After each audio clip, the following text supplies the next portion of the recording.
Hello again, everyone. Edwin Learnard back once again. In this YouTube astrological segment, I'm going to be talking about Eros in Pisces in a natal chart.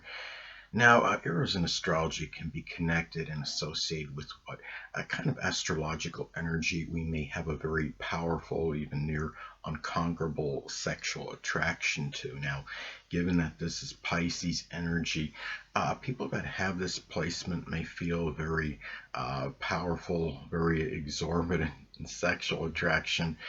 Uh, is somebody that's very maybe dreamy or even a mystical quality. There might be a mystical or ethereal quality even in the appearance that the person is attracted to, especially if your Eros and Pisces conjuncts that other person's ascendant. It could be to a person too that could be very sensitive, not afraid to express his or her feelings. Um, Pisces energy is often about all-encompassing emotion. So this could be somebody that might be exceptionally emotional, the person you might find yourself very exceptionally sexually attracted to, but also a person that could be very self-sacrificing and show a lot of compassion and empathy. It could also be a person that understands the fine art of forgiveness. It's not somebody that's either very vengeful or vindictive or grudge holding, but it could be a naive quality too that you might feel yourself very drawn to, and you might see it as very alluring and enticing quality. It's something about the naive or element of the person, or the just the innocence of the person that you find very alluring. And also might be a person that's somewhat not just dreamy, a little bit nebulous, could be a little bit cryptic and unclear. And also too, it could be a person too that's very altruistic as well. Now, uh, this could either be, in some cases, this might actually be a Pisces sun, moon, or ascendant person, or it may simply be somebody that embodies Piscean characteristics. Now, let's say that you have Eros in Pisces and it makes a conjunction to somebody that has a Pisces ascendant. Well, this could really reaffirm and reinforce a more physical connection. And if you're in the appearance, is what you may find really very alluring. Now, if this is the moon, say your Eros in Pisces conjuncts the other person's moon in Pisces, there might be an unconscious, more of a connection on an unconscious or subconscious level. Now, if this is the sun and you have Eros and Pisces in your natal chart and synastry, this conjuncts another person's sun and Pisces. This could be the basic character that you're very exceptionally drawn to on a sexual level, but it could be physical to some degree because the sun can be connected with the physical body, but not, even though the ascendant is what dominates the appearance, the ascendant even more so. So anyway,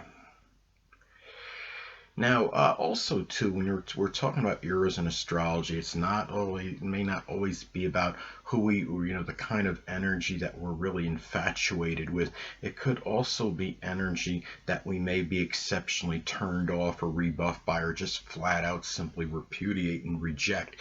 Now, given that this is Pisces energy, it could be something about a person that might be, rather lethargic or nebulous or unclear, even ambivalent. Even the things that you might find in some cases, it might be on a sexual connection as far as the attraction goes.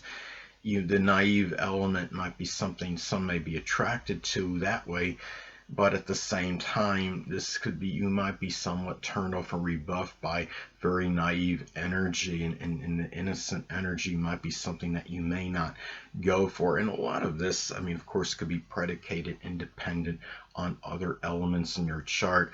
If you have something like say you have a Sagittarius sun, moon, or ascendant, you may be somebody that's more about adventure and outdoors and more sports oriented, and this could be in really in very speaking that veritable truth, and given if you're in more positive, exuberant, expansive, or what have you, And if you're somebody, you might be somebody that might be really not overly compatible with this energy, even if you're somewhat sexually attracted to this person. On it might be more of an attraction on a sexual level, because Pisces energy again could be more, more passive, more indolent, more about isolation, seclusion, and solitude, where the Sagittarius energy in contrast again could be more outdoorsy, adventurous, more expansive.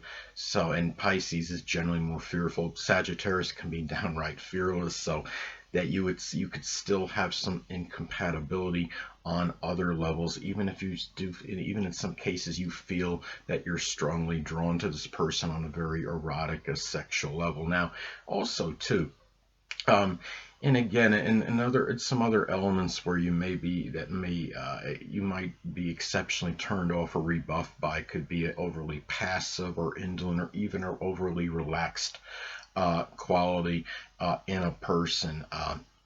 So anyway, now, Eros in astrology can also be associated with the creative energy and ability. And given that this is Pisces, well, this person might express very strong creative energy in the metaphysical, which includes astrology. Say if you have this in the fourth house in your natal chart, you might be somebody that might make like astrological, paintings, or even design wallpaper for the home, something that might be astrology related, or and even photography as well. You might express creative energy and ability in photography, or even in spirituality. This could be a good position for like a magician, because creative energy can also be expressed through illusion. This could be somebody that might be very adept at magic tricks, and be able to do things that are associated with magic acts and tricks. It could be a person too that might be very proficient in special effects as well, because that of course is tied into illusion. You might be somebody that's very and really have a strong ability for things of fantastical nature, for fantasy. You could be somebody that may if you're like in art, for example, you might be somebody that makes up characters that are fantastical, that are fictional.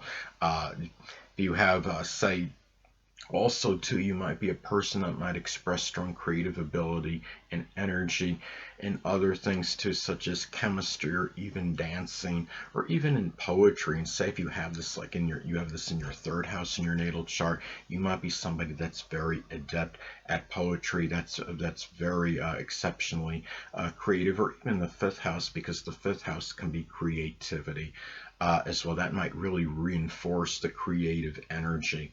So anyway, now Eros in astrology can also be associated with what one may have a very powerful exuberance and enthusiasm for, a very strong passion for. Now, this could be, for example, this could be somebody that really is enamored with going back to poetry. It could be, say if you have it in the 11th house in your natal chart, that could be a very strong goal and aspiration as well. It could be dancing in some cases, or even fishing.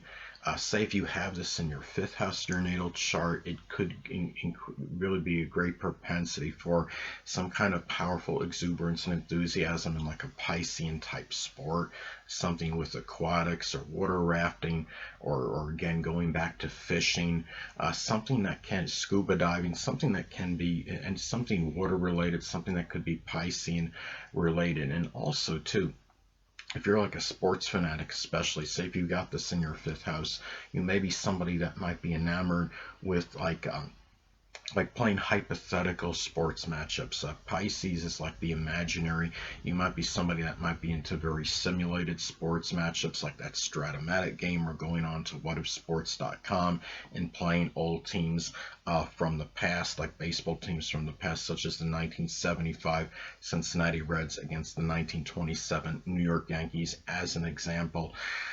This could also be somebody that might have a lot of enjoyment, say, in video games. A lot of people have enjoyment, of course, in video games, regardless of astrological placements, but this might really reaffirm and reinforce that energy. And also, even through spirituality or even meditation as well. Piscean energy can be intuitive, of course, and even mediumistic, really very mediumistic in some cases, and especially if you have other elements in your chart that reaffirm this, such as a dominant water chart, strong Piscean 12th house energy, you may be somebody that really has very enamored with making projections for the future. Say if you have this in the second house, you might be somebody that might be very good at seeing financial projections as far as the future goes. So anyway, hold on a moment, people.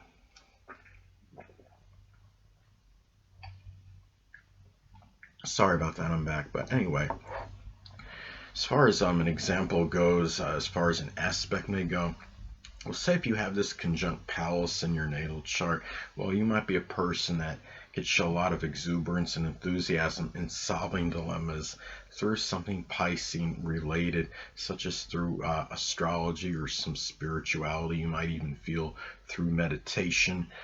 Could be another example as well. And sometimes even photography may play a role, because especially if you're somebody that's doing some investigating or some snooping, say this, you have this in the 8th house of investigation, that could be an example in taking pictures and something that might be going on that might be say illegal, and you're trying to report it. So those can be some examples. So anyway, people, that will conclude this YouTube astrological segment. Until next time, people, Edwin Learnard saying stay well.